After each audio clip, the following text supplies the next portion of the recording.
What's up, my jabronis? It's your boy Zaf. It's Monday. Hope you guys are excited like I'm excited. I'm excited. I'm teaching you guys today how to create strategy. Don't mind the awkward intro today. I don't know what the hell is wrong with XSplit, but that thing was moving slower than molasses. But it's okay. We're gonna recover and we're gonna start off this stream strong, god damn it. I promise you that. So, with that being said, welcome to Mastery Monday. It's Zaf, this guy, two opposable thumbs, here to teach you how to get better at Street Fighter. So today's lesson, or discussion rather, is about strategy. How do you create it? Why is it important? Oh my god, right? It's funny because like every time I just tell somebody, hey man, your strategy's kind of weak, they're just like, nunny? Scratching their head. I just see like SpongeBob running around, like looking through the files, like in chaos.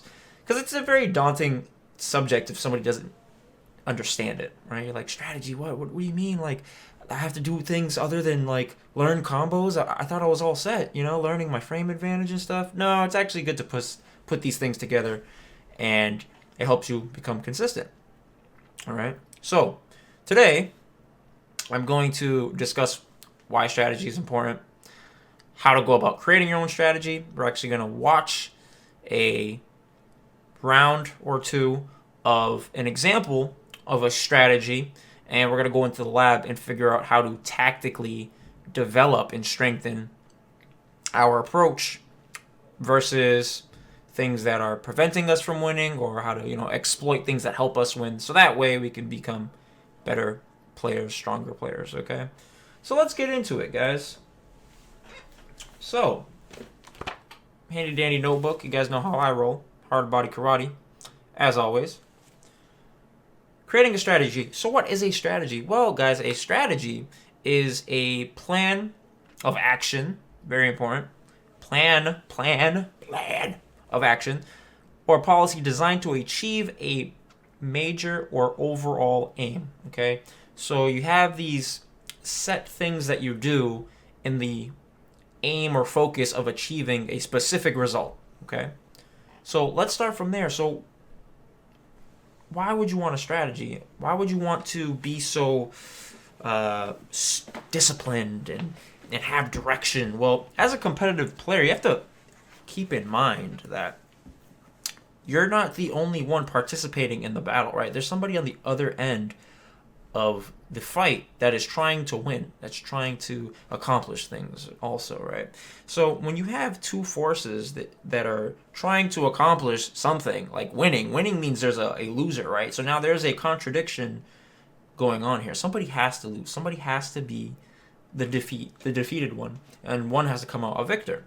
So in order for you to be successful, you're going to have to make a stronger approach to accomplishing whatever you're set out for versus your opponent. Because your opponent's going to try to accomplish their thing while simultaneously stopping you from accomplishing yours. That's competition, right? Okay, so in order to be successful, you have to have your moves and your plans on these specific imbalance-oriented criterias that exist in a competitive field. So let's say like in Street Fighter, right? You have two characters that are fighting. Okay, you have player one, player two, right? In chess, you have black and white. In sports, you have the home team and the away team, right? So you have these imbalances between both parties that are involved. One is good at one thing and weak in other things, and maybe vice versa, where one is stronger, the other can be weaker at, all right? So these things are imbalances. So essentially what an imbalance is, to keep it really simple, is a significant difference in respective positions, okay? So something that is glaringly different about the two parties involved. So let's put it in Street Fighter terms. You have Zangief and you have Dhalsim, okay? So Zangief, if you look at him, he doesn't have long limbs like that go full screen like a Dhalsim, right? But Dhalsim has these long stringy buttons that can just reach so far away. So you can see there's a glaring difference between the two. Okay? So you can see the two. There's a difference. What's going on, Shiv? Shinobi Method, what's going on? Thank you for tuning in. Chizopath, good evening, good evening. Alright, so with imbalances, you have static imbalances and dynamic imbalances. Okay, so static being things that you don't have control over, like you can't change them. I can't change Zangief's design. Zangief is designed the way he is. No matter what PS4 I play Street Fighter V on, he's gonna be the same character, right? That's static. It doesn't change. Okay, so he's gonna be the same meterless, and with meter, he's gonna operate within parameters. Like he has boundaries as a character. I can't combine two different EX moves and then create a new move. Like no, it doesn't work like that. You do have powered up versions of moves, but even then, when you use meter, it's just a choice between options that the developers of the game give you. So that's static. I can't really wiggle outside of the boundaries of the game, all right? We can stretch it as players. That's what we do. We figure things out and we stretch and pull the imagination of the game in directions that people didn't know were possible or they didn't intend for the game to be designed, but that's what we do as players. But we still don't completely shift or change an entire game. Like, that's going into the code of the game at that point. So you have static stuff. So that's your characters, how they're designed, right? That doesn't change. So Dhalsim will be the same, Zangief will be the same, Cammy will be the same. It's the developers that decide how to change that, all right? We just play with the tools. That's it. And then you have your dynamic imbalances. So these are the imbalances that when you compare them, you can actually influence them, you can change them, you can shift them. So what would that be? That would be your spacing, that would be your knockdown, that would be corner versus mid-screen. Okay, so those are things that you can actually dictate because you can move your character and try to create that. Of course, your opponent on the other side of the screen is going to try to manipulate the match in their favor. They're not going to just let you do things that will help you win, right? Of course not. So, but it's important to understand all of these things. So you have these imbalances between characters, okay? So this is going to make a lot of sense once I bring this home. So you look at these imbalances, you look at the differences between our characters. So the way you end up figuring out how to create a strategy is looking at the design of the character, and then you say, okay, well, with the tool set that I have, this character would be best here in this situation. And he would be very bad over here, or just not as effective. Maybe some characters, they're not necessarily bad at the ranges they don't want to be at, but obviously they're more effective in other ranges, right? Other characters, maybe they are really, really bad at certain ranges, and they're really, really strong at other ones, okay? So every character has that. They do have those type of dynamics, all right, when you do look at them. So, Shane, what's going on, brother, man? Good to see you. Hope you're doing all right. All right, cool. So, when somebody's operating outside of the imbalances of the game, when they are making decisions and not taking into account meter, the characters involved, the spacing, the positioning, meter, right? When they don't take these things into account, they are operating off of their mood. They're operating off of their taste and preferences or biases in the moment, or they're operating off of their fears, okay? And when you do that, when you operate off of those things as opposed to being objective and playing to the board, playing to what the game is telling you by looking at the screen and seeing like where you are, what's going on, and viewing the situations objectively, what ends up happening is that you are dramatically decreasing the chances of you being successful and therefore consistent. Because there are a lot of players that are actually good, but they're not consistent. And the reason is that they play to their moods, they play to their tastes and preferences, or their biases, or their fears. So those things can change, right? We're humans. We're not always going to be in the same mood. We're not always going to have the same interests. We're constantly growing, evolving, changing. So what do you think happens in a match when all of a sudden you're playing one round completely different from another round just because you feel like, you're just bored of playing a certain way, or you don't like playing this particular method because you just don't like it. You prefer to just to win with style or win with grace, or you want to go for the hard read, whatever. But that's what's going to affect your wins and your losses, all right? I'm not saying to play like a robot. Of course not. But I'm just saying if you want to increase your consistency, and which a lot of people that come to me ask me, like, hey, Zaf, how do I get better, blah, blah, blah. I'm like, okay, well, this is the formula. And you just follow it. And then you add your own personality over time once things become embedded and infused into your subconscious, because then you don't have to think about this stuff anymore. The more you have to think while you're playing, the slower you're going to play. You're not going to be playing naturally. Okay? So that's why you put these things into practice. You practice in practice. You don't try to win in practice. That doesn't make sense. And then because you've practiced something so much, when you go into the battlefield, you don't have to think about it. And then you can resort to your natural tendencies infused with these new approaches and philosophies and concepts. Okay? All right. So you have a strategy. All right. So you want to be able to identify the imbalances. What is it that X character and Y character differentiate at? All right. So what is their design? Okay. So you look at that.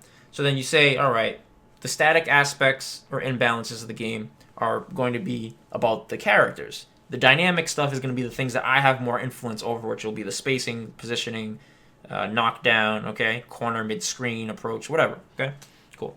And then we talked about acting out of your mood. So somebody, if you see somebody doing any of these three things I'm about to tell you, this is how you know they are not using a strategy, okay? So if you see isolated moves, if you see raw aggression or terror, and third, if you see somebody playing with greed, all right? So I'm going to explain a little bit of each one. So isolated moves would be, imagine we're playing and your opponent it just seems like they're doing things to just do things. They're not really like, there's no cohesion between their tool set. They're literally just, I'm going to blow this meter because I just got the meter. That's it. That's it. There's no real thought behind it. There's no intention. You don't need to be thinking all the time, but they don't understand how to best leverage their tool set. They're just kind of doing things on a whim. They're going to just jump because they feel frustrated and they just jump. Okay? As you get better, the more you play and the more experience you gain, you'll be able to actually see these things happening on the screen. It'll be beyond language, of course, because you don't see words on the screen, but you'll be able to tell how they're moving, how they're reacting to things and responding.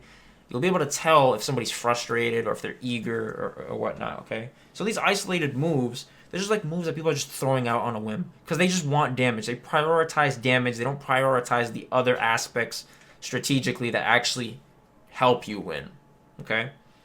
Remember, I made a video a long time ago. It's on my YouTube about the tangible and intangible victories. So a lot of people, they focus on the obvious methods of winning, which is landing damage, but then they ignore the other subtle victories, like winning by meter, having better meter management than your opponent, having better spatial recognition than your opponent, your positioning is superior to your opponent, your time management is better than your opponent. Those are other ways to win, and when you add those things up together, they will increase the chances of you winning because they will deal more damage over time. Okay? I hope this is making sense so far. Please stop me if it's not. So, you have your... We talked about signs of stress. Oh yeah, so you have raw aggression. Okay. So if you are strategically sound, it's very difficult to crack you because you are very aware of how to get out of bad situations. Because a part of being strategic minded is knowing the situations that are a threat to you and knowing how you will most likely end up in that situation and how to best get out of it. Okay, so let's say if I'm fighting Urian and I know Aegis will be a problem, it's like, all right, these are the multiple ways of landing Aegis. Crouching medium kick on block, EX shoulder on block, raw Aegis, right? So I'm aware of this and I'm like, all right. Oh, and overhead, right? Forward medium punch into overhead, that's another way, right? So now I'm aware of these potential threats, okay? So that's very important. You have to be aware of that. But when you see somebody just like constantly just mashing DP whenever their opponent gets close, or like they're running away, they're backpedaling in neutral after like they got knocked down, once they're just trying to create space, you can tell that person's being emotional. So they may have a strategy when they are not emotional, but once they become emotional, that gets thrown out of the window, and now you can tell that the person has no signs of strategy in that phase of the game. Okay, we're going to talk about phases. I'm going to break that down for you guys so that will make sense also. So the players that perform these isolated moves, that respond with raw aggression or fear, and lastly, the players that play with greed. So these players have no appreciation of advantage and disadvantage. So let me give you an example. Imagine I'm cornered and I'm playing against a Balrog. Balrog has me cornered. Balrog also has life lead. Balrog has meter advantage, and I'm just sitting there, right? But for some reason, Balrog goes for overhead. He just goes for overhead. Doesn't even have V-trigger to make it safe. But he just goes for the overhead, just to do it. I'm not even near stun. He's just doing it, right? I block it. But I have all this meter. I have super, I have V-trigger, I have all this bar, and he goes for that. Now, when you see something like that, it's so subtle. You're like, oh, he was just guessing, okay, cool. But if you have strategy, you understand that in the end game, you don't want to play the end phase like you do the middle of the game, right? So you want to be aware and see the screen totally. But that's something players don't do when they don't have a strategy. They just kind of look at the characters and they ignore everything else. And once they get bar, they just think of it as in terms of combos. They don't think of it for utility. So they're like, oh, I can do this much damage if I hit you, right? But they don't think about the repercussions. They don't think about how they're already winning because they have you cornered. They have all these things working out for them. Follow? So your isolated moves, raw aggression or fear, and that playing with greed mindset. They just want the damage. They just want it. They just want it. Those three signs, you see that in a player, then those are the players that you can actually manipulate a lot easier if you can just trigger their emotions. If you can figure out what makes them tick, then you can just end the match before they ever really get the chance to fight. Okay? Like, they might be fighting you in neutral, but then once you get to that moment where you can take advantage and close the round out, then you start hitting pain points in their emotions, and then they fall flat on their face, and they don't know why they got sent to loser's bracket. All right. So, having a strategy makes it easier to pinpoint what works for or against you also. So this plays into the idea of growing as a player. And also in a match, it helps you become more stoic. Because if something's not going right for you, right? But you have a strategy, you understand, well, I'm supposed to be doing this. Now, let me be honest. Did I actually try to accomplish any of the things that I know that are best suited for me strategically? If not, then you're like, all right, let me actually go and do that. But if the thing didn't work, the strategy didn't work, then you're able to pinpoint where in your approach you messed up or you were exploited. So then things start to stick out to you. So now you don't feel like you have to play emotional because now you're more present-minded. You're seeing the game in real time. You're seeing the situations unfold, but you're with it. You're not lost in the past because of your previous mistakes. You're more objective about it because it's easier to track where you messed up. You're like, okay, I messed up here. I threw too many fireballs. I didn't take the time when I put him in the corner for the first time to see how he wanted to get out. I kind of overextended the first time I put my opponent in the corner, right? So that will help you strategically. So now you're like, all right, next time, the next round, the next match, whatever, when I put you in the corner, I'm going to stay at this range. I'm going to just let you get up, all right? Because I'll let you get up. It doesn't mean I'm a bad player because I didn't do damage. Like, I'm letting you get up, but I'm going to dish out damage over time, all right?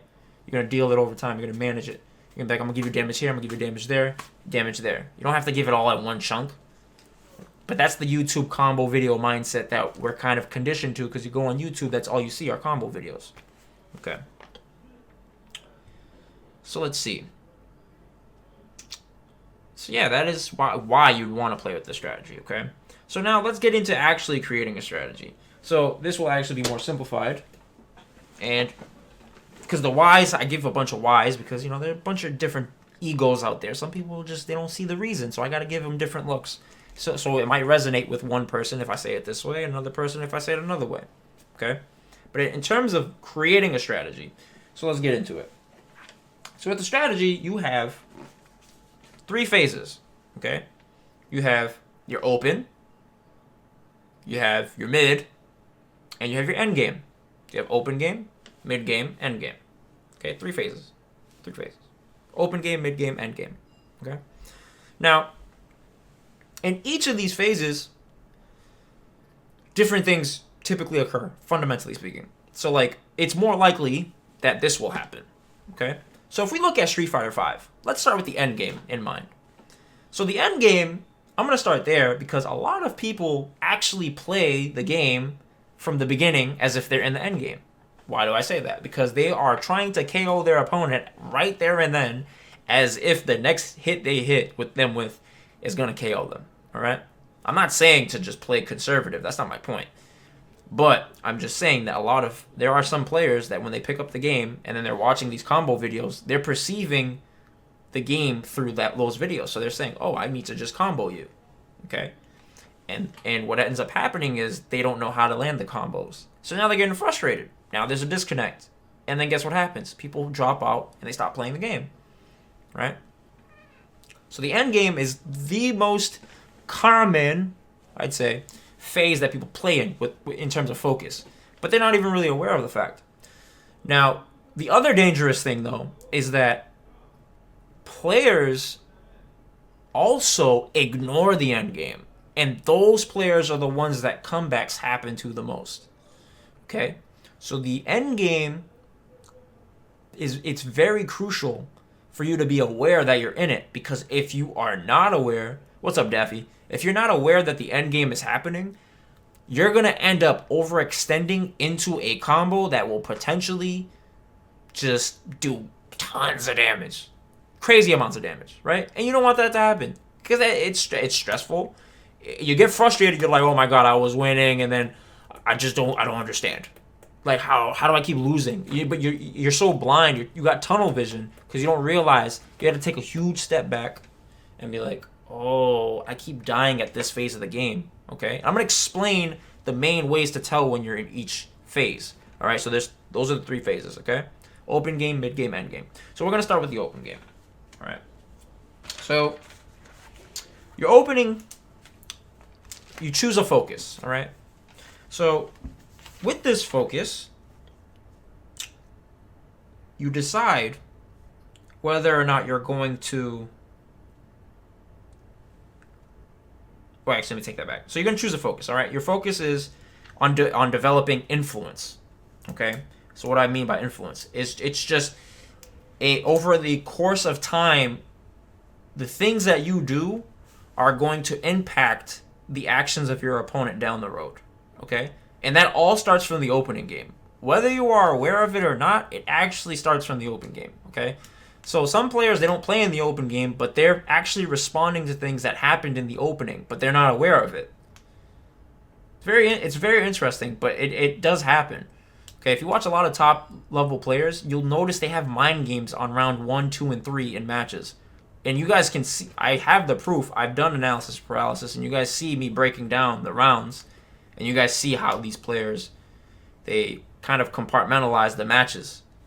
So they're like, okay, in the opening, I'm going to play like this. Round 1, conservative. Round 2, I'm going to be explosive. Round 3, depending on, if I won round 1, lost round 2, or if I lost round 1, won round 2, that might affect my approach. Or maybe, depending on how my opponent responded the round before, is going to affect my approach. Maybe match 2, I'll play completely different. So there's a whole bunch of elements, but everybody interprets it differently, right? Strategy is unique to everybody because everybody is interpreting their own way to win. It's in their mind the best way of them winning. So when somebody's watching combo videos, they think jumping in and doing max damage is the best way to win, right? If somebody studies the Footsie's Hand Guide, they're going to be like, all right, well, I think this is the best way to go about winning, okay? But in reality, you need everything. You need all of these elements combined, of course, right? So you have your opening. So you choose a focus, and your focus is to develop influence, right? And your influence is going to then create a difference, all right?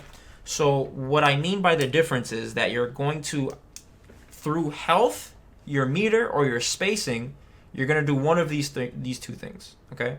You're either going to improve your position or you're going to exploit your strengths, okay? So improve your position, which means you need to get better, or exploit, which will be pushing your opponent down, okay? So I'm going to give you guys a nice little metaphor. So imagine you have Zangief and Dawson, all right? So let's go into it. You have Zangief and Dawson. All right, we got the arcades.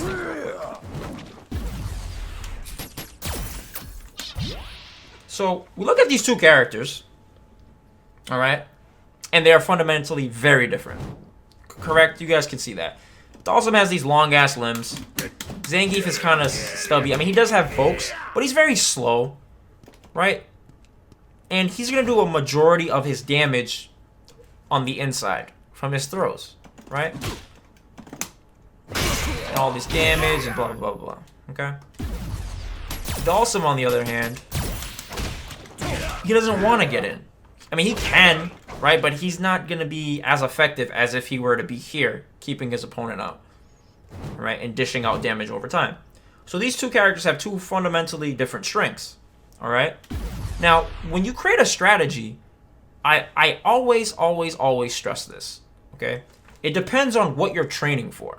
So if you're training to get better at being better, then obviously focus on exploiting, right? Focus on the abusable stuff.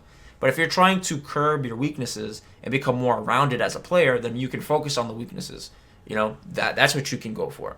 But I generally, because I made the mistake of focusing on my weaknesses too much and not developing my strengths until like more recent, I would say if you're trying to be competitive as a player, focus on your strengths first.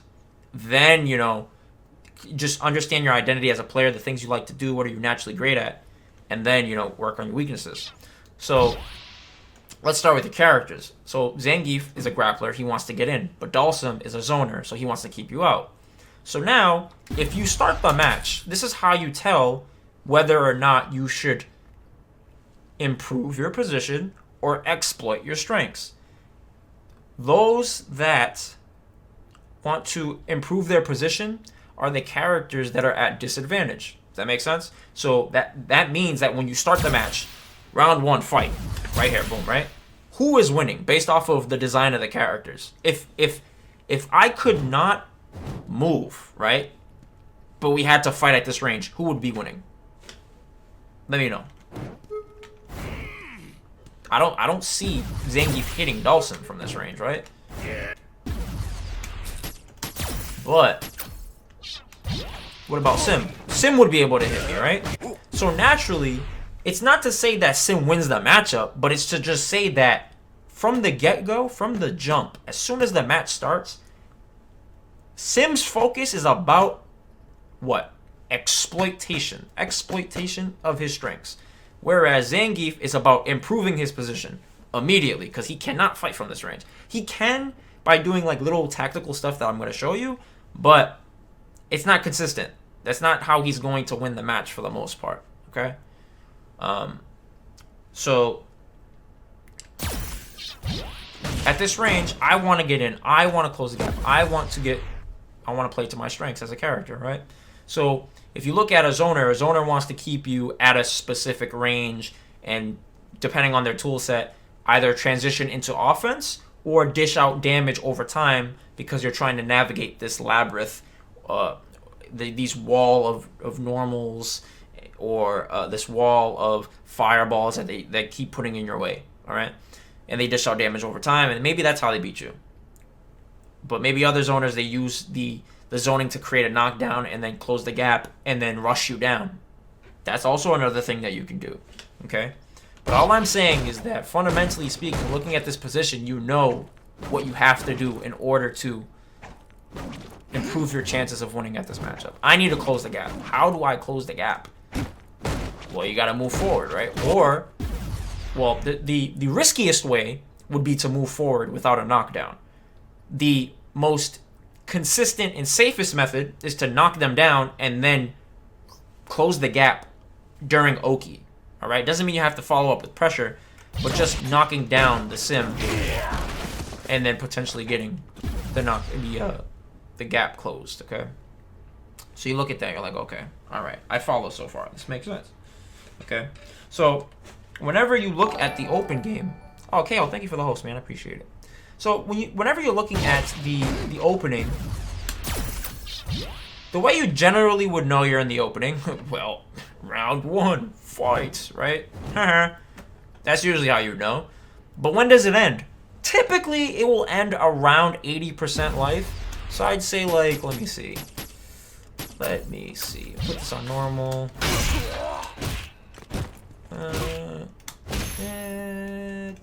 let's see. I'd say like, yeah, I'd say like 70. I don't know. I don't think that's 75. Let's say like 70%. So like maybe like, maybe like right there. Okay.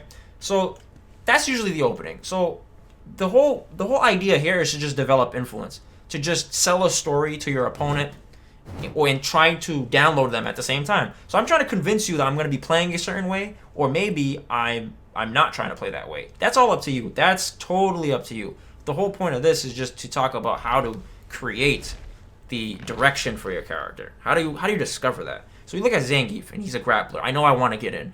Dalsum, he's a zoner. I know he wants to keep me out, right? So whenever I would watch this matchup occur, I'd say, well, now I know Sim is good from the jump. It's all about him just keeping me out, whereas I have to take a lot of risks and get in. Okay?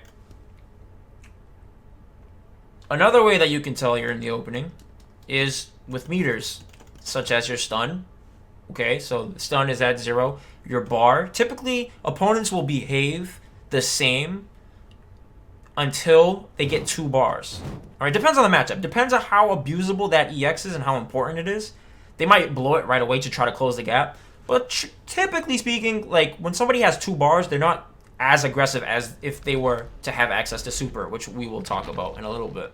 Okay, so I'd say the health, the time, right? Obviously 99 seconds. So I'd say like 99 to like 75 seconds. 100% health to about 75% health, right? And for meter, I'd say about 2 bars, 0 to 2 bars of super meter. That's how you can use that as a metric, okay? So this whole idea here is to just influence. How do I influence my opponent with my health, my spacing, and my meter? Like, how can I dictate and influence the rest of the proceedings based off of this moment right here, okay? So the opening is very important. So now we transition into the mid game. So the mid game, this is when all of your strategies are put into motion, where you're trying to figure out how to influence, by getting to the right spacings. This is what happens when you get to the right spacing. That's the mid game. That's where it's like, all right, I got you here. I have access to more meter. I knocked you down in life. So I'd say for like life, from like 70% to like roughly 35% health is like mid game. Okay, so in the mid game, this is when people are trying to work. They're trying to put things in motion so that their end game strategies can come to fruition. All right, so they're trying to set up their end game stuff. So you'll see some characters like Ibuki, they'll V-skill a lot, right? They'll V-skill more maybe when they're getting closer to the V-trigger, because they're starting to transition into that end game mindset. Okay, so you can use that against somebody. You can look at a zoner, and you see the zoning players throwing more fireballs because I'm about to get V-trigger. So in the mid game, he's throwing even more fireballs because he's like, I don't want you to activate. I don't like this idea, right? So he's playing in the mid game. He's trying to make sure that like he's prepared for end game lashings or lashing outs on my part. So he starts to play a certain way, even though we're still in the mid game. Okay, so everything just starts to gear towards the end game, the KOing of your opponent. All right, that's what it is. When you feel like your opponent's trying to KO you, he's trying to just swing for the fences. That's when the end game kind of begins. Okay, so in the mid game, it's just all about putting things in motion silently, as discreetly as possible, because the more deceptive you are in trying to build that V gauge, then it's going to be harder for your opponent to keep track of what your intentions are, if that makes sense, So like, let's say for example, we're playing 2 different characters. Let's just pretend I'm not playing Sim right now. But imagine I just let Sim do this, right? And I'm like totally fine with it. Like, why would you let Sim rush you down? That's kind of weird, right? But then if you look at my bar, look what's happening to my V gauge. See, I'm gaining all of that. Yeah, he could have thrown me and I could have took damage, but sometimes you're only a couple of pixels away from getting that V gauge, right? So you do it on purpose. You're like, all right, I'm gonna let you do these things so I can go and progress faster towards the end game. You see, but this all happens in the mid game. These are things that like you do discreetly. You're very like on the hush, on the low about. Okay. Now, the mid game is the most important phase in my opinion because that's where like a majority of your matchup knowledge, your character knowledge, all of that is on display. Because your risk reward, all this stuff, your ability to fight in positions that are for you or against you, like all of that is shown here. Because the end game, it becomes very offensive. So the discipline kind of gets thrown out of the window. All right. So that's why it's very important to win the mid games. It's super important. If you can get really good at your middle game, your opponent will actually never make it to the end game. And what do I mean by that? So if you can manage your meter strong enough, right? If you're great enough at managing your bar, then you could actually, let's say Sim got trigger 2. Infinite, right? So before Sim had the chance of activating, let's say I had a stun combo, blah blah blah, right? And I got in, right? So instead of me using the super right now, I would save it for a hit confirm. And now Sim never gets the chance to activate the feature. So that's how you can nullify an opponent's endgame, is by beating them in the mid game. They never get access to the tools that help propel them and make those comebacks in the end game. So if you have a strong enough mid game, strong enough offense, strong enough management of your meter resources, you can conserve them for moments like that, and you can defeat your opponent without them ever getting the chance to use their V-trigger. And that is what will separate you from the pack, because not too many players are mindful of this in a match. All right, a lot of players, they just try to avoid, or they just try to, like rush you down. But they don't see the opportunity that presents itself in situations like that. Okay. So let's see. And so for the end game, so this is the phase before victory. This is when people are going to up the ante. They're going to increase their aggression. They're going to take more risks. You have to be more mindful of these things, because if you are playing against a Sim and you're rushing it down and then you have enough of a gap, he slides into V-trigger. Now he gets all this momentum. All right, he knocks you down, he puts you towards mid-screen, gets a mix-up. All this stuff happens now because you decided to overextend, or because you just forgot he had V-trigger. You didn't pay attention to the screen, and therefore your approach didn't change. You're fighting him like it's mid-game, but he has access to V-trigger and maybe super. Okay, so for the end game, this, like I was saying earlier, most people, they operate here, right? They just see damage, and that's all they see. They're like bulls. They just see red, they get tunnel vision, and they just want to land damage. And then there are other players that they just ignore it, and they just fight you as if you never had access to the things that can make comebacks happen. And then those are the ones that get really pissed off, and they hate the game, and they're frustrated because they're just so selfish that they don't take the time to look at the screen and say, hey, we're in this part of the game. I need to play a little tighter or more disciplined in certain ways, okay? Or at least more accurate, like just be more precise. Like, because in the mid game and open game, you can kind of guess, and that's where you're developing your influence, right? Your influence in the open game, you're like doing things here and there, blah, blah, blah. If you mess up, it's not a big deal because they're not going to kill you. They don't have V-trigger. They don't have super. And you have the health to take, a punish or whatever. So you're like, okay, this is fine. Mid-game, you start to put things into motion. The end game, you might not have the health, and they have the bar to really make things hurt. Okay? So be mindful of that. So with the end game, you have a couple of ways of determining whether or not your opponent is in that, or potentially in that mode, right? So let's say you have, let's look at the meters. So let's put everything on. All right, so if you see that the opponent is near stun, right? If I'm near stun, my opponent might shift his behavior to endgame, right? So if I see this, stun on next hit. If I see this, right, I'm gonna be so desperate just to get that one hit. Like, I'm just like, and I'm gonna close the gap. I'm gonna be crazy. I'm gonna jump. I'm gonna whip buttons. Maybe try to crush counter. Right? People change their behaviors based off of meters. Whether they realize it subconsciously or not, I don't know. That's different. But players do it.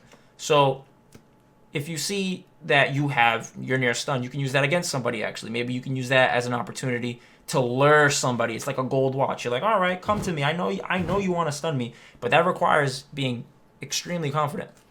You have to understand, like, I know I can get hit, but I'm confident enough that I'll be able to just slip and dodge or block my way out of these situations, and I'll just catch you right when you overextend. I'll make that shit count, and I'll turn the tides of the battle in my favor. All right. So Endgame, you have somebody near stun. Maybe they get really, really like antsy, right? They're like, okay, I really want to get him. I just want that. I'm bloodthirsty. I'm a slaughterer. I just want to kill him. Right? Use that against them. Another thing is if somebody's like a throw away from dying. So let's say stun.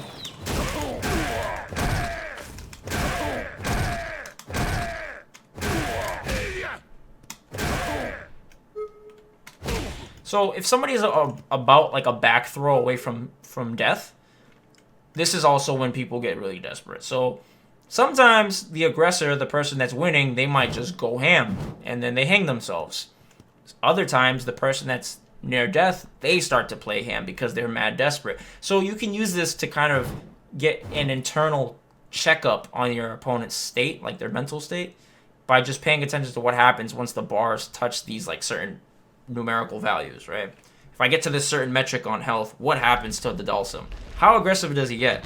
Okay, he's doing this. All right, cool. So I'll use that against him. All right. Now the other thing is super. So if they get super, they might be really desperate to land that super, right? They might try to whiff punish you, and they might just keep buffering to just try to get you to whiff or walk into something and then confirm it into super, right? So there's that. Or maybe they just want to blow all of their bar to make a comeback, or blow all of their bar just to close the gap. But regardless, these meters, they just indicate a shift somehow in approach and mindset because the end is near, you know? So you have to be mindful.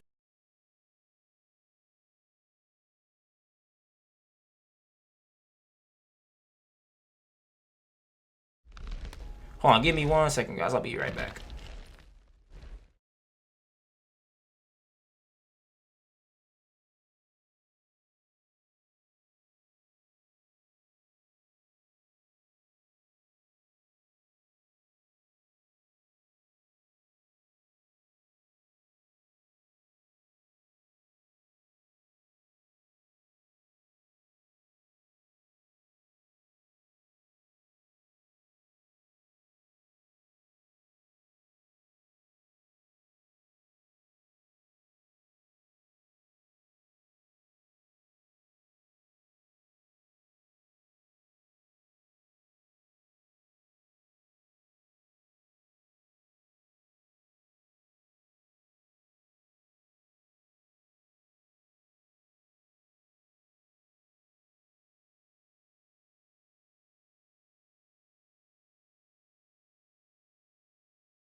All right, just had a bomb smoothie.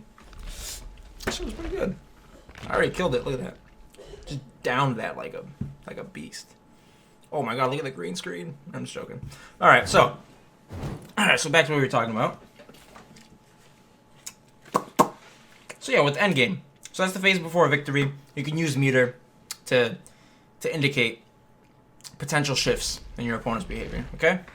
So right before you even knock somebody into the end game, you can be mindful of it and say, all right, well, you're one hit away from being in range of getting KO'd by a back throw or by a light, or maybe you're a hit confirm away from being in stun, or maybe you're one poke on block away from being in V-trigger. You know what I'm saying? So let's say if I'm playing Karen and she's just about to get V-trigger, right? She's a crush counter away from V-trigger. So what I do is I'll say, let me see what you do if I put you immediately in V-trigger range, right? So I walk up to the Karen and I give her the medium poke. Obviously that's not supposed to hurt. That wasn't supposed to KO Dhalsim, but let's just say I walk up, Dhalsim is Karen, and I do medium, right? And he gains the bar, he gets V-trigger. What if he immediately does stand heavy kick? What does that tell you guys? Because what that would tell me is that, oh, okay, you know what? Round 2, round 3, I'm going to use that against you. I'm gonna play the way I'm playing, but as soon as you are one poke away from great health giving you V-trigger, I'm going to make you block this on purpose, and I'm going to counter that button. Because you do it instinctively. Alright? So let's say I poke, and then I neutral jump. And they did stand heavy kick. Now I get a neutral jump combo. Boom. They're like, yo, that was so random. Dude, so many players used to say that to me, like, wow, that was random. I'm like, it wasn't random. It's just my ability to just manage the entire game. You know, when you see something that players don't perceive, they have to call it random because it's beyond their ego. They're like, I don't understand. Therefore, you're a scrub. You're random. I'm like, okay, all right. I'm not saying there's an intention behind everything. Of course not. That's not realistic. Because you have to play with intuition sometimes. Sometimes you have to do things that are beyond thinking, right? But when somebody's like has to question everything, like that's just ego, man. You guys don't need that. What's up, God Mode? Who is Ant? Thank you for coming through. Shout out, Glow Gang. What's going on? All right, so I appreciate you guys coming through. Much love to you. All right, so I'm going to show you now creating an exact strategy, because that was kind of like the template. I like to use the open and mid game and the end game for like structure on approach, but in terms of actual details of it, so the way I go about it is I want to look at the design of the character that I'm using, right? So I'm looking at Zangief. Zangief is a grappler. Okay, so as a competitive player, which I would recommend all of you guys to do if you want to consistently grind through the ranks. If you want to just shoot up to diamond, just listen to this. You look at how do you exploit your advantages of your character first, all right? So you focus on exploiting your strengths and then work on improving or fighting around the weaknesses second, okay? You do that with your character. Now what changes is when you come across a character that naturally beats you at the start of a match, right? What you have to do is the opposite. You have to focus on improving first, and then you improve enough so that now you're in a position where you can exploit your character's strengths. So I'm playing Geef, and Sim can exploit Geef right now, but I have to improve Geef to exploit Sim. You see what I'm saying? So right here, I'm like, shit, I'm far away. He's exactly where he wants to be. I'm not. I need to improve my position. I need to get here. How do I get here from here? How do I get here from here? Here. Oh my god, not there, but here. Right? How do I get here from there? So I need to figure out how to close the gap. All right. So strategically, I'm going to try to direct my actions towards getting here. All right. Now, Sim is going to try to do what? Exploit his strengths, which is to keep me at this range because he has me exactly where he wants me. So he's already winning the match. All right, so he's all about exploiting. I'm about improving. I have to improve to get here, so then I can start exploiting by doing this, you know, and then brushing them down. Because then now what happens? Guess what happens, guys? When one player is exploiting, the other player is more likely doing what? Improving. Okay, so Sim, once I'm in this range and I have this knockdown, now it's about Sim improving his position. Sim doesn't want to be in this position, so how the hell does Sim get out? He has to figure that out. Otherwise, he's going to get KO'd, right? So now that's how you can look at strategies. You can learn on the fly now what your opponent's trying to do. Even if you don't know how to fight against a sim, you can watch the sim and say, when I put you here, what are you trying to do so you can get back to your natural strengths? Oh, you're teleporting on your wake up. Okay, I understand, right? So you have that. So exploit your advantages first and improve second. But if you have to improve first, then you improve it first, which are the bad matchups, and then you exploit second, okay? So if I can exploit right away, it's a good matchup. If I have to improve first, it's more likely it's not a good matchup. Or it's in the other character's favor, okay? Because it can be in another character's favor, but it's not a bad matchup. You can still win it, right? Like Sim Geef. Like if Sim lets Geef get in on him, it's like it's curtains. It's like, oh, this is terrible. Okay. So round starts. Okay, so I'm gonna give you guys some examples, and I would love if you guys could answer this in the chat. All right. So you have let me put the chat up here. So you have Fang versus Cammy. Who do you think, based off of how the match is starting, right? If I didn't do any special moves, if I did no special moves, we're not counting special moves right now. If you just look at Fang and Fang and Cammy, who would be winning at the start of the match? Before we do special moves, I'm just saying, like, you look at the character, look at their normals, who would be winning at the start of a match? Who do you guys think? Fang would be right. Exactly. Thanks, Jaffer. Thank you, Jaffer. My brother right there. My brother in arms. Holding it down. As expected. Loyal to the soil. But yeah, it would be Fang, right? And the reason is because he's starting off at advantage. So now, when you see that, we have to look at how do you improve his Cammy. You look at the tool set. So Cammy has access to Spiral Arrow, right? You look at her tool set and you compare it to Fang's. What does Fang have to maintain, that spacing or to keep that distance from Cammy? Well, he has the Fireball, all right, but what are the properties of the Fireball? Well, it goes up, and Cammy's Spiral Arrow goes across. So it's like, oh shit. Okay, so right there, I can quickly improve my position. You see? So just because you start off at a better spacing than your opponent doesn't mean the matchup is necessarily in your favor until you look at the tools and the designs of the character. Then you're like, okay, it's very apparent. Geef doesn't have a move that goes through projectiles unless it's Lariat, right? But it doesn't really move forward, Until he gets V-Trigger, he's not going to be having the greatest of times against zoners.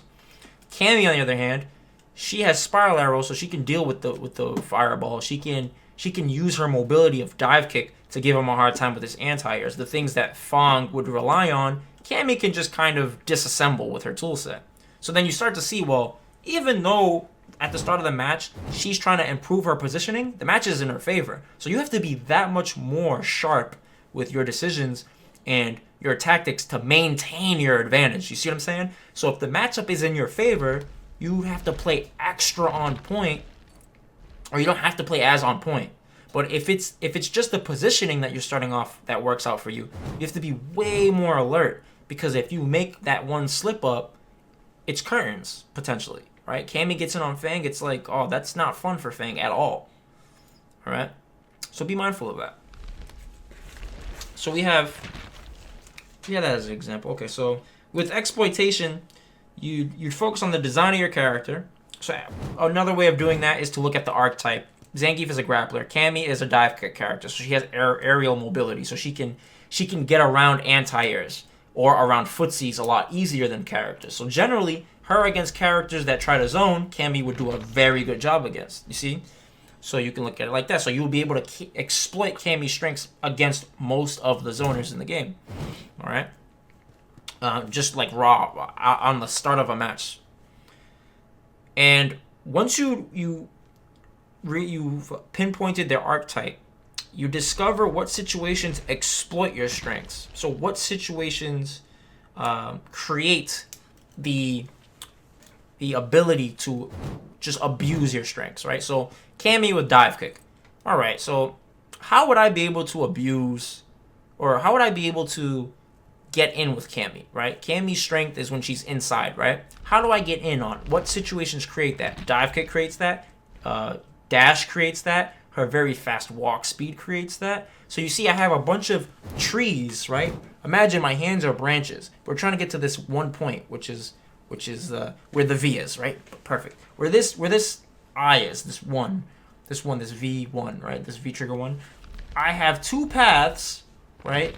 Right here. We're meeting at where the V trigger is. I have path 1, which is dive kicking in the air, and then I have the ground approach, which is walking or dashing, right? Which would be another branch. So I have these 2 branches, 3 branches, 4 branches, 5 branches, all to get to the same point, which would be to get up close with Cammy, right? I want to get up close with Cammy. How many different ways can I get there? Dive kicking, jumping, dashing, walking, right? Knockdown from a footsie's poke. Like, there's so many different ways, right? How many ways can she get knocked down? Anti-airing with DP. Boom, that's another way. So she has so many different ways of getting in on the opponent. Whereas if you look at Geef doesn't have that. Geef has walk, but his walk is so slow. So that's not a strong tactic. Him walking and blocking wouldn't be as scary because he'd get pushed back and he'd basically be in the same space. So he's just accumulating great damage for no reason. He have jump, but his jump is really floaty and it's short. All right, but that can work out to his advantage sometimes. He doesn't have a great dash. His dash is very slow, right? I'm gonna dash and crouch. See how long that took? It took forever, right? So he has that.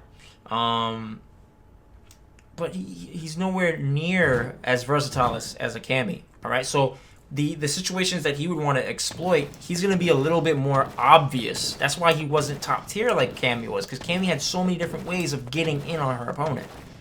You know, either through her exploitation of the opponent or through, you know, potentially just catching a limb. Their opponent's trying to exploit something of theirs so she can capitalize on the opponent trying to capitalize on her. Like, she's just a strong character. So you have the design of your character. What archetype are they? Zangief is a grappler, right? So Zangief is a grappler. Discover what situations exploit the strength of the character. So what creates the situations that would help him get into this effective range? So he can lariat, maybe, right, and then close the gap. He can whiff punish with a sweep and close the gap, right? He can jump. He can dash, but it's really slow. You'd have to be able to like catch somebody not looking for it. He can forward medium kick to low crush and close the gap, right? So he does have multiple ways, but none of them are so fast that you'd be overwhelmed, right? If like you weren't looking for it. Like, you can not look for this and still get out of the situation. Unlike Cammy, if she dashed up on you, you're like, oh snap, and maybe you just delay tech or something like that, right? So he doesn't close the gap as fast, so he's not as much of a threat strategically in that sense of exploiting or creating the situation. But once he's in the situation, that's when Zangief is scary, all right? So what makes Cammy scary is she's like a mosquito where she just stays on top of you and it's so hard to get her off. But Geef, it's more so once he's in on you, it's like devastating the amount of damage he's doing. All right. Cammy's like dishing it out consistently over time, but Geef is like that. I'm going to get in that one time and make it count, and it's going to just turn into the snowball into this momentum. All right. Now, for the last aspect of exploitation of the imbalances, your design of your character. You have to discover the situations that exploit your strength, which would be me obviously closing the gap, right? And then you have to figure out which tools help you create the scenario. So the tools would be the tactics. So if you have a slow dash, how would you make the dash stronger? Well, I would need to divert my opponent's attention, right? So that's why you see Zangiefs, instead of dashing all the time, sometimes they do this. Right? Or sometimes they do this. Right? They'll do things with different animations just to give you different looks, different angles, and you get confused. You're like, what the hell just happened? Right.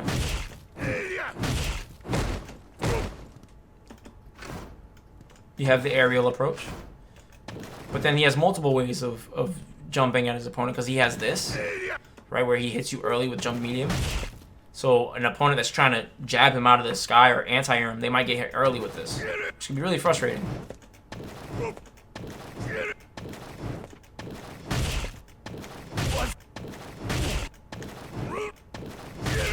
Right. But then he also has this, which changes his hurt box. And then he can whiff this on purpose. And just go straight into an SPD.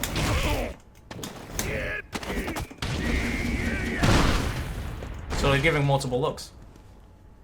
So you'd create multiple flavors of doing the same thing, basically. So that way it's harder for your opponent to neutralize your strengths. They're not gonna know what to do. They're gonna be overwhelmed. Alright?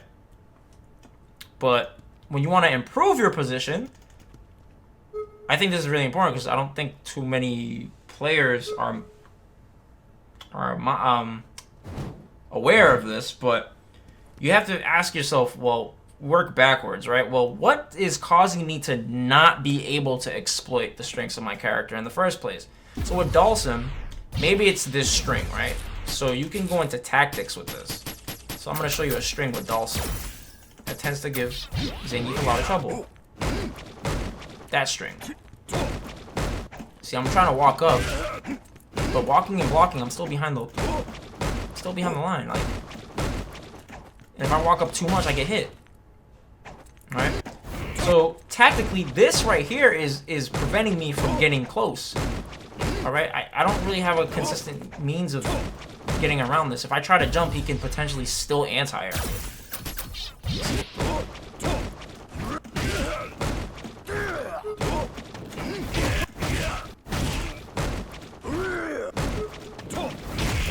Alright, so if I caught him pressing the wrong button, then he would be screwed. Okay, there you go. Let me try this.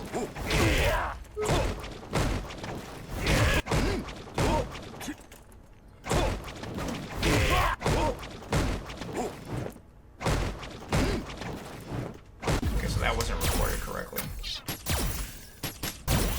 So let's do this again. So let's see.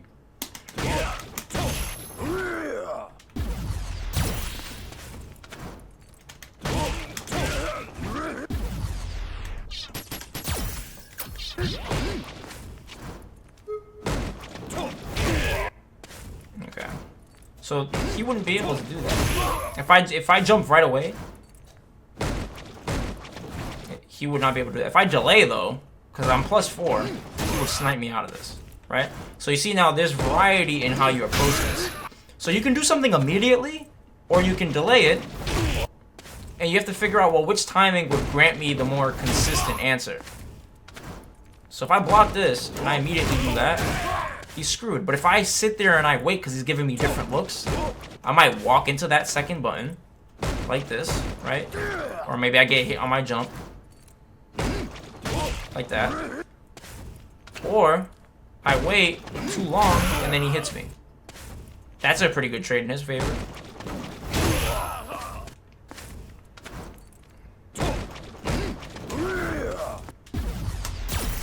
Alright. So, let's say I don't want to jump, though. You want to figure out multiple ways of defeating one tactic. You want to rely on just one way of beating something, because if somebody does something to mess it up, then you're going to get frustrated, and you're not going to understand what to do, right? So, if you block this, how do I get around this without jumping? Well, fundamentally speaking, you have 3 ways of countering things, so I want you guys to remember this. You can counter something on startup, you can counter something when it's active, and you can counter something on block, if it's punishable, okay? So, I'm going to show you an example of all 3. So let's say, hypothetically speaking, I block this. Oops.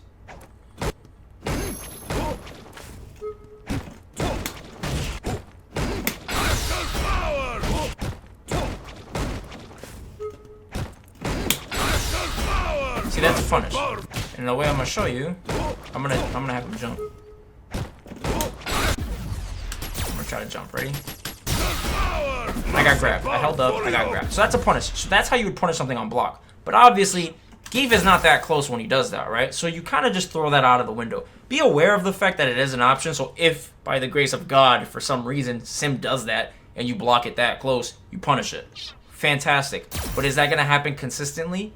Is that something you want to rely on in order to improve your positioning? No, not at all. Because you're trying to get to that exploitation aspect of your character again. You're trying to abuse your strengths. Use your strengths. But you're not in a situation to do that. So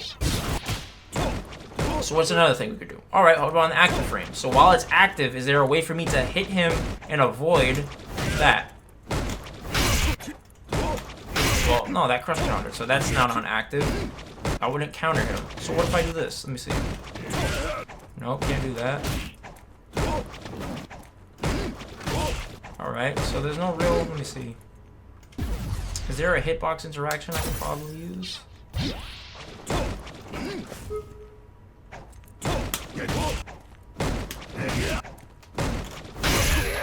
So that would be how you'd beat it on startup. So beating it on startup would give you like a crush counter like this. Right? And now you can use that to close the ground. But if I'm further away, does that work? No, it doesn't. I'm actually getting whiff punished. Because you see it doesn't say counter hit. So he's whiff punishing me. If I'm closer though, then you see the crush counter happens. Right, okay. But if I'm not at that range, then what do I do? So you have to divide the spacings to figure out the likelihood of you countering it with whatever tactic you're trying to do. So if I'm at this range, I say, alright, well, I can't crush counter you with stand heavy kick, but I can do that. So that's an option. But you have to figure out the timing, right? So this is him doing it immediately. But if he's not doing it immediately, and there's a gap, then I would whiff this for no reason, right? Okay.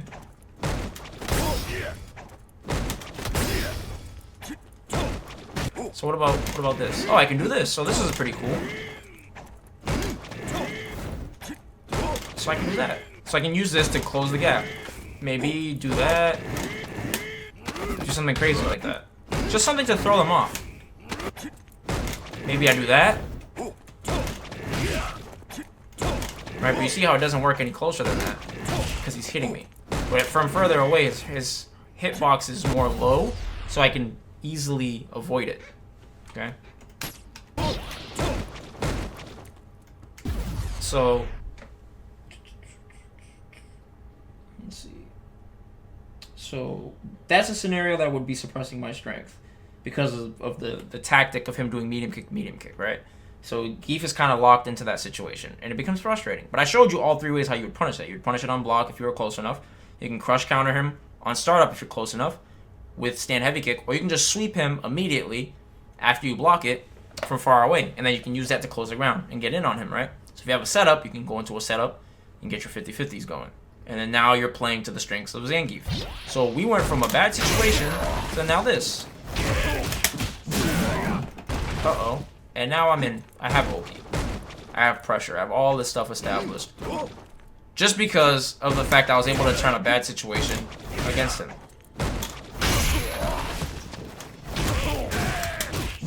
Right? But we want to, when you come up with counters, this is to kind of answer your question, God Mode. You asked if, is it pointless to have a lot of knowledge without practice? So, yeah, if you're not using something, I mean, it's good to have, I think, to have answers for things, but you want to have things that you can consistently resort to. Things that are safe, generally, in a competitive game like this. You want to resort to those things. Have the stuff in your back pocket that is like super specific, of course. Like if the situation ever comes up, you're ready for it. I do practice those type of situations because you never know. But I would generally focus on the things that are more common. Like this is a very common situation with Sim, right? You're gonna see Sims do this a lot. You're gonna see this situation, right? And you're gonna also see another look, which will be this, delay, this, right?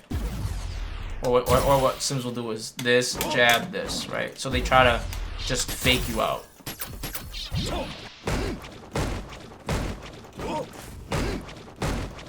No.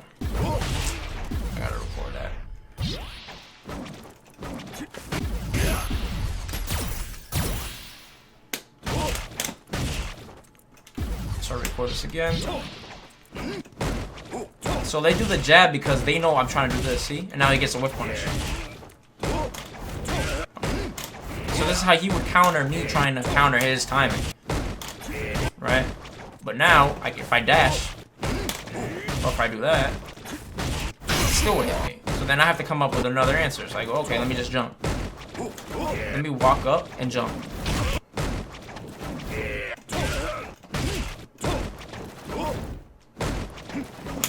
That's a very scary range for Sim because now I'm at SPD range.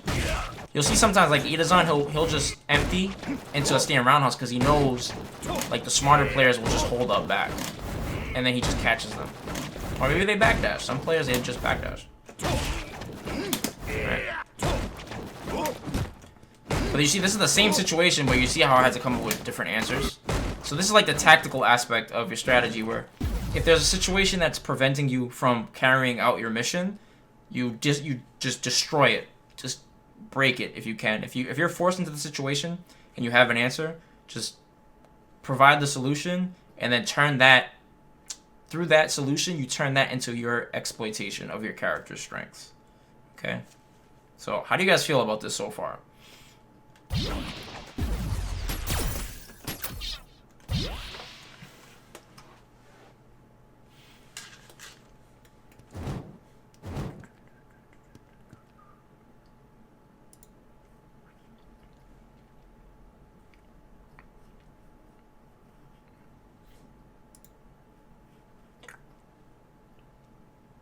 What's up there, Mike? Didn't even know you were in here.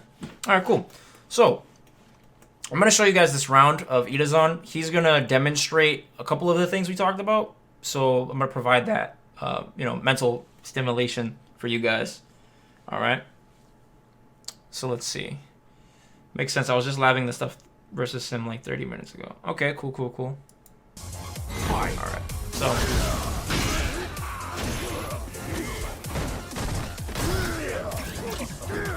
So you see, he obviously wants to just close the ground, right? So Itazan's whole strategy, he's willing to take all of this damage because he knows once he gets in, he can make it count like crazy. See, look at all of this transpired because he got in that one time. Okay? But now look, now we're back to Sim's strength.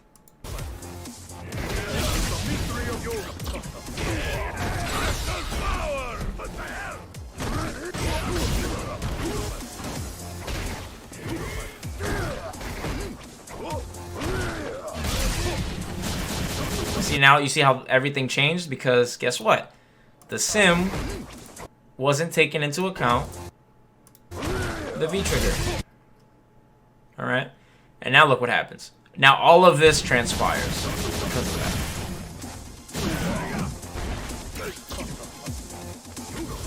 that. But the interesting thing is now look at how Itazan's playing. He's not actually being aggressive anymore. The reason being is because in Street Fighter, you have two ways of winning, right? You can either KO your opponent, or you have more health than them when the clock hits 0. Now, Itazan so happens to be able to win both ways right now because Sim is like a light attack away from dying, because Zangief's crouching jab does like 40 damage, and Sim has 950 health, I believe, or 925 or something like that.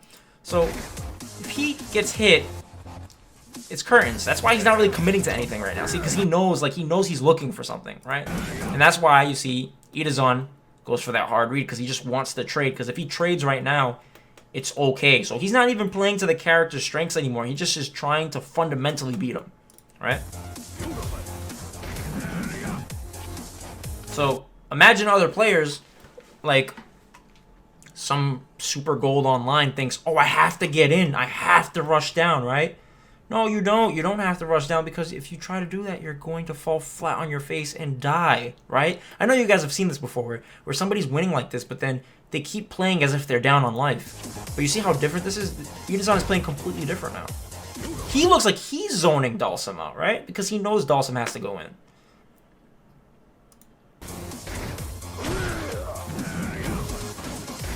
Again, he's just trying to go for those trades and just hit him. Straight hits, see? You could have caught him right there on the low forward. See? Try to hit him. Try to whiff punish him, you see? Try to catch him with that stand light kick. See? And he got him with the jab. So that jab whiff right there, when he whiffed with the stand short rather, when he whiffed the stand short right there, on the stand medium punch, I should have told him, like, oh, these are his intentions. Okay, I see what you're trying to do. But the Dhalsim player is probably not in this situation often, so he doesn't really have an idea of how to approach this situation. What does he do? How does he potentially win? How can he doesn't know what to do. You know? And he dies for it.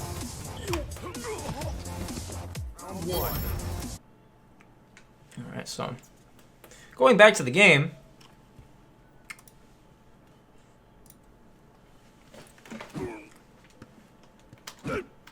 So, if I am playing Zangief, let's make a strategy right now. I know I have to get in, right? But I know that Dhalsim's pokes are the main problem.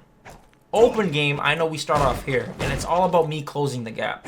So I want to figure out the common situation we're going to find ourselves in, which is going to be that stand medium kick, stand medium kick. Now I want to see what is his mind game like, what is his timing, how can I exploit his strength? Because that's what I have to do, I have to take away his strength, right? Otherwise, I wouldn't have to do it, and there would be no reason of us even having this conversation. But because Sim is obviously at advantage here, I have to deconstruct his advantage and basically destroy him like on an inside job type of thing, right? So I have to use what he's doing against him, if that makes sense, all right? So this is an inside job against Dhalsim. I gotta somehow figure out how to just beat him from the inside of his own game, right? So I showed you guys those examples with the fierce, right? And then once you do that, that becomes influence, because now what happens is that he starts doing delays, right? Because if I do this, he's gonna whiff punish me. Maybe. But if I start off a little closer, see, now it's a lot easier for me to walk in on him, or to jump in on him. But if I'm over here, my strategy's different, because you've seen, like, the whole me jumping in on him from this range doesn't really work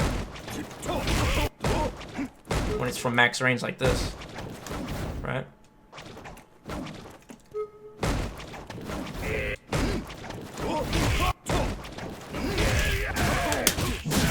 But now I'm in there cleanly.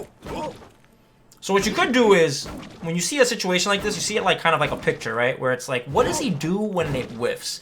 You have to, it's all about asking questions, because questions bring a quality of focus, right? So when you ask the right question, you get the right answer.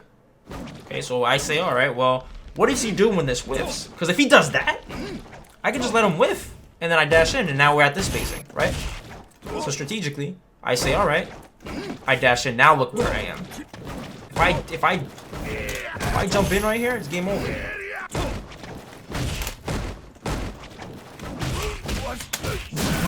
Right? So again, this is very, very different spacing, but it's the same scenario. So I can strategically, I work backwards. I say, well, I know I want to be here, but how do I get there from this situation? I watch what he does. Oh, he did nothing after he whiffed it. Okay. So now, when this whiffs again, I'm gonna dash up. And now look what happens. Now I'm in a range where my jump can work. So you see how that strategy works? And then we start to push him, and we put him in those situations where Zangief is naturally going to win if he stays there. The longer Zangief stays in that situation, the worse it gets for Sim, right? So that is just a very simple way of an opening game strategy, right? Where it's like, all right, I want to destroy this tactic that you have, so then I can play into my strengths, all right? But if it were the other way around, if I'm Sim and I see he does that, I see that he's waiting, I press button, and then what do? I could do this. I do this, and I go, boom, fireball. Right? Or actually, do another version. I do this and do that. Right? And then now I can kind of get some offense off of it if I want. Because if that fireball is on the screen, it makes it a lot harder for me to really do anything about the buttons. Because I have to now worry about that fireball.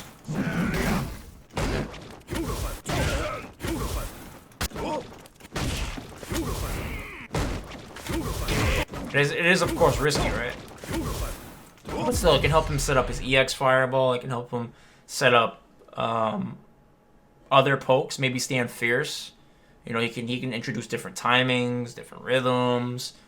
So that's just to demonstrate the whole idea of imbalances. Like, you look at the characters, you see that they have two completely different objectives in mind. Zangief wants to get in, Sim wants to keep him out, and then you work backwards for each character whenever they're in a situation they don't want to be in. Okay? So if I don't want to be far, what's stopping me from getting in? You work backwards. I need to take that away. Okay, if I want to keep you far, but you're in, what's causing you to get in? It's your jumps. Oh, I need to take your jumps away. Does that make sense, guys? I know sometimes I give a lot of details, but I'll try to simplify it as much as possible. So please let me know. Thanks for answering my questions, Zaf. I do a lot of studying and self-analysis when it comes to fighting games. Now I need practice and experience. Yeah, for sure, man. Thank you for coming by, and tuning into the stream. I appreciate that. It's all about you guys growing, because if you guys get better, I get better, so.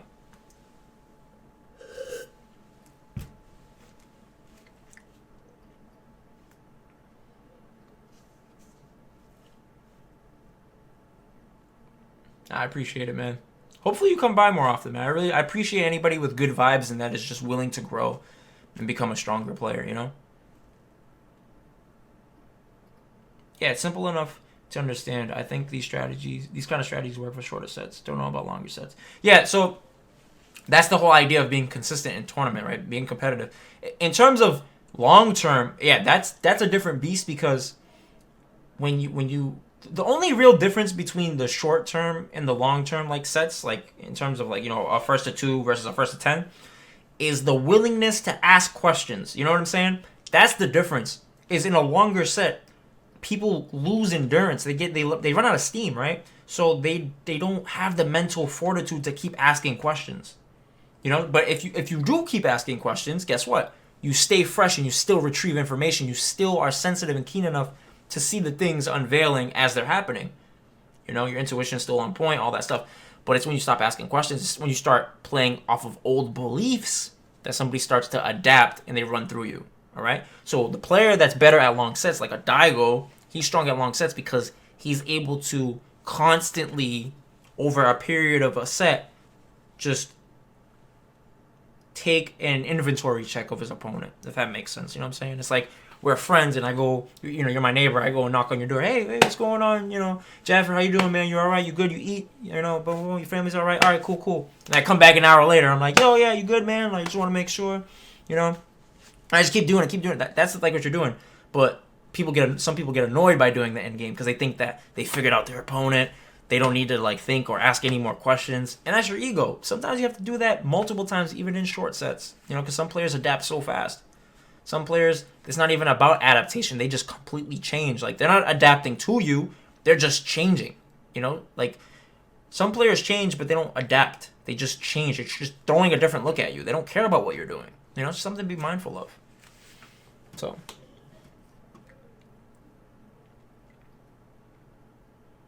You have Street Fighter 30th Anniversary Collection for your Switch. I dig it. Okay, Torin. You about to go to EVO? You about to dominate? Yeah, I know a lot of stuff, but I forget it's practice that builds skill. Knowledge alone won't help you. It's application and practice. Right, exactly, bro. And it's about not forcing the situations either. Just playing. It's weird. It's like a very strange balance. Being proactive. You want to be proactive. You need to be proactive because you want to develop before your opponent strategically. All right, you want to develop before your opponent. What's up, Cruz? So, knowing you want to develop before your opponent, you don't want to give them the chance to develop before you. But a lot of times, people try to force things. But you try to force it too much, and then you're not really playing. You're more like a breakdancer. You're playing by yourself. You're dancing by yourself. You need to be in the flow, like Cruz was saying. And that flow is with everything that's involved at the same time. Yeah, Momochi is really great at adapting. So yeah. So guys, that is it for today. I hope I helped out a lot. And I hope, like, even if you guys get 1% better, I'm happy about that. So I really, truly hope I was able to contribute to your growth. And if you have any questions, please feel free to shoot me an email at fighteracademy1@gmail.com, and I'll actually answer questions on the stream. So if you have any questions, please feel free to message me, okay? So I will put it in the chat. It'll be fighteracademy1@gmail.com, and anybody can just message me any questions, and I'll read them on the streams, like during my random streams and stuff like that. Because I want you guys more involved. I really feel like I can do better, you know? And that's what it's all about. I just really want you guys to get stronger, and I want you guys to take away from this and apply it to life. It's not just about the game at this point, you know? It's about using it as a reflection into who you are and strengthening and sharpening certain areas of who you are, you know? That's why I really love playing Street Fighter, because it's made me a better person. So, yeah, so with that being said, guys, if you haven't already, of course, feel free to follow me on my Twitter. Follow me also on Twitch. If you have any Twitch Primes, feel free to throw them my way also. I appreciate those, of course. And is there anything else I'm forgetting? Oh, I'm going to upload this lesson to YouTube tomorrow. So if anybody that's tuning in that wants to watch this at their own pace, or, you know, maybe you're just tuning in, you just caught the end of the stream, shame on you. But it's okay. All is forgiven. It'll be up on YouTube tomorrow morning. And yeah, with that being said, I'm out. I'm actually going to come back in an hour and stream some Kingdom Hearts. So I'm pretty fucking hyped for that. I'm about to actually go pick up my copy right now. So guys, much love to you. I appreciate you guys. All right. And with that being said, let me drop the Metal Gear